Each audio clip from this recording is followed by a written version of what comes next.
স্বাগত সবাইকে।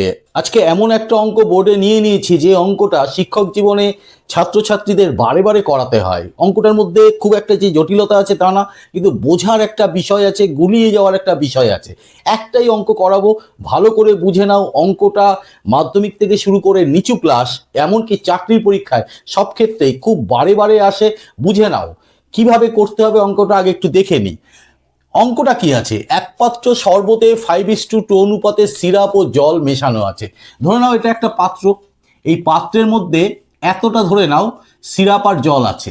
কত অনুপাতে? 5:2 অনুপাতে। প্রথম প্রশ্ন হচ্ছে যে আমি কতটা শরবত আছে সেটা কিন্তু আমি জানি না। সেই মোটটা যেহেতু আমি জানি না, তাহলে আমাকে ধরে নিতে হবে। তাহলে ধরি শরবতের পরিমাণ এক্স লিটার, এককটা উল্লেখ করবে।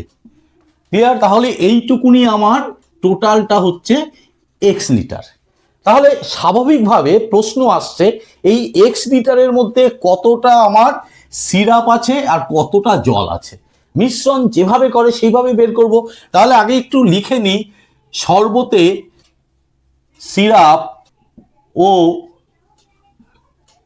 জলের অনুপাত 5:2। এই যে দিয়ে দিয়েছে 5:2। ক্লিয়ার? তাহলে আমার সিরাপ আছে কতটা সেটাও বের করতে হবে। সিরাপ আছে, মিশ্রণে আলাদা আলাদা করে অনুপাত থেকে বের করার নিয়মটা কি? আগে টোটাল যেটা ধরেছি সেটা কত? এক্স। টোটালটা লিখতে হয় এক্স গুণ অনুপাতটার দিকে তাকাতে হবে। প্রথমে কার অনুপাত আছে? সিরাপের।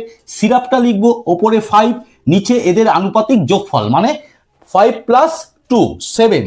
তাহলে 7, অর্থাৎ কি দাঁড়িয়ে গেল? 5x/7 litre. একইভাবে জল আছে বের করতে হবে।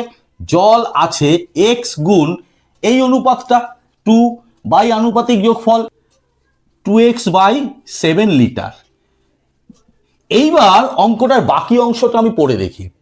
এই শরবতের কতটুকু অংশ তুলে নিয়ে তার পরিবর্তে সমপরিমাণ জল ঢাললে সিরাপ ও জলের পরিমাণ সমান সমান হবে। এই জায়গাটাতেই কঠিন হয়ে যায়। কিরকম? কতটুকু পরিমাণ? ধরে নাও আমার এই পরিমাণ আমি তুলে নিয়েছি, এই যে লাল শেড করে দিলাম, সেটাও তো আমি জানি না।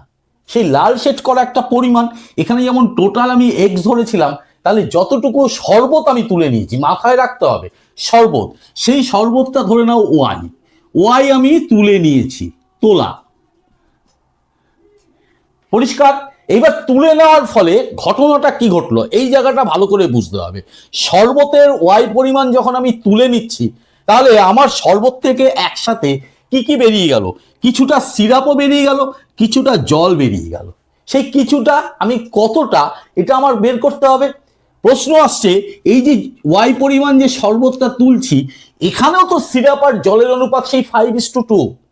তার মানে আমাকে ওয়াইয়ের মধ্যে কতটা সিরাপ আছে, কতটা জল আছে সেটা আমি বের করতে পারবো। তার আগে লিখে নিই, মনে করি ওয়াই লিটার শরবত তুলে ওয়াই লিটার। কেন ওয়াই লিটার বলেছে?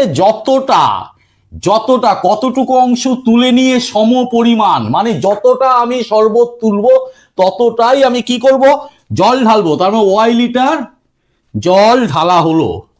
সুতরাং সিরাপ তোলা হলো একই রকম আগের মতো, উঠে গেছে ওয়াই লিটার। তার মানে ওয়াই, একটু আগে বললাম অনুপাতটাই 5:2 অনুপাতেই কাজ হবে। তাহলে 5/7 সমান 5y/7 লিটার। জল তোলা হলো ওয়াই গুণ 2/7, তার মানে 2y/7 লিটার। পরিষ্কার হয়ে গেল? এবার আবার এই ছবির দিকে তাকাই। তার মানে আমার এইখান থেকে যখন আমি ওয়াই লিটার আমি শরবত তুলে নিচ্ছি, আমার এইখান থেকে বেরিয়ে গেছে সিরাপ, বেরিয়ে গেছে হচ্ছে 5y/7, আর জল বেরিয়ে গেল হচ্ছে 2y/7। এবার তার পরিবর্তে আমি কি ঢাললাম? তার পরিবর্তে আমি ওয়াই যে তুলে নিয়েছিলাম, ওয়াই লিটার আমি জল ঢাললাম। ক্লিয়ার? এইবার টোটাল শরবতের চরিত্র কিন্তু পাল্টে গেছে। পাল্টে গিয়ে কি হবে? এই যে সিরাপ আর জল যে 5:2 প্রথমেই দিয়েছিল, এই অনুপাতটা হবে কিন্তু 1:1, অর্থাৎ সমান সমান বলেছে, মানে যতটা সিরাপ ঠিক ততটাই জল হবে। এক কথায় 1:1 মানে হচ্ছে সিরাপের পরিমাণ আর জলের পরিমাণ সমান সমান। তাহলে সেটা একটু করে নিই। প্রশ্নানুসারে কি করব, প্রথমে শরবতে কতটা সিরাপ ছিল, 5x/7, 5x/7 এতটা আমার সিরাপ ছিল।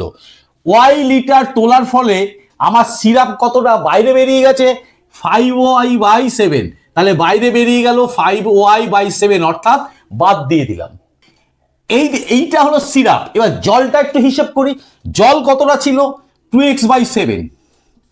ওয়াই শরবত তোলার জন্য তার মধ্যে জল কতটা চলে গেছে, বাইরে বেরিয়ে গেছে, এই 2y/7, তাহলে -2y/7। এরপরে আরো কতটা কি জল ঢালা হলো, ওয়াই লিটার জল ঢালা হলো, তাহলে যোগ ওয়াই। তাতে কি বলেছে প্রশ্নে, যে সিরাপ ও জলের পরিমাণ সমান সমান হবে বা অনুপাত সমান সমান হবে। তাহলে মাঝখানে বসিয়ে দেবো ইকুয়াল সাইন। যে ইকুয়াল সাইন হয়ে গেল, একটা ইকুয়েশন তৈরি হয়ে গেল। এখান থেকে কি করতে হবে, একদিকে আমি লসাগু যেমন করে বাচ্চাদের মতোই করবে, 7 লসাগু 5x - 5y হয়ে গেল। এখানে লসাগু করি 7 2x - 2y, এটার নিচে 1 ভাবতে পারো, 1 দিয়ে 7কে ভাগ করলে 7, 7 দিয়ে y কে গুণ করলে +7y। এবার একটু ক্যালকুলেশন, মনে মনে 7 7 তুমি কেটে দাও। এ পাশে 5x - 5y আর ও পাশে হচ্ছে 2x তো থাকলোই, মাইনাসে প্লাসে মাইনাস দুজনের মধ্যে বিয়োগ হবে। 7y থেকে 2y বাদ দিলে 5y, কে বড়, প্লাস বড়। এইবার আমি একদিকে x করি আর একদিকে y করি, তার মানে 5x এর পাশে আছে, -2x করে এ পাশে আনো, ইকুয়াল 5y, ও পাশে নিয়ে যাও +5y, বা 3x ইকুয়াল কত হলো, 10y। এইখান থেকে একটা জিনিস করতে হবে, প্রশ্নে বলে দিয়েছিল, প্রশ্নটা খেয়াল করো, কত অংশে প্রকাশ করতে হবে। অংশে যদি প্রকাশ করতে হয় তখন কি করতে হয়, মোট পরিমাণটা, প্রথমে যে শরবতটা ছিল সেই এক্স, এই এক্স কে নিচে রাখবো, তার কতটা তোলা হয়েছিল, ওয়াই তোলা হয়েছিল, তাহলে ওয়াই কে ওপরে রাখবো। এইবার এই অনুযায়ী আমি এখানে ভগ্নাংশটা তৈরি করি, তাহলে ওপরে থাকলো 3, নিচে 10, তাহলে y/x যে ব্যাপারটা হলো সেটা অংশ হিসাবে প্রকাশ করলো। তাহলে এইখান থেকেই আমার উত্তরটা কিন্তু বেরিয়ে গেল। উত্তরটা কি লিখবো, ওই শরবতে 10/3 তুলে নিয়ে সমপরিমাণ, অর্থাৎ 10/3 জল ঢাললে শরবতে সিরাপ ও জলের অনুপাত সমান সমান হবে। এইটা হবে উত্তর। ক্লিয়ার ব্যাপারটা? আশা করি এই মেথডে অঙ্কটা করলে কখনোই কেউ কেটে যেতে পারবে না। যদি ভালো লাগে আজকের আলোচনা, তাহলে অবশ্যই লাইক করবে, কমেন্ট করবে, শেয়ার করতে ভুলো না। শেয়ার করলে মজা পাবো। চ্যানেলটিকে সাবস্ক্রাইব করবে, সাবস্ক্রাইব করে বেল আইকন বাটনটি প্রেস করে দিয়ে অল নোটিফিকেশনটা চালু করে দেবে। আজকে এই পর্যন্ত, আজকের জন্য টাটা, বাই।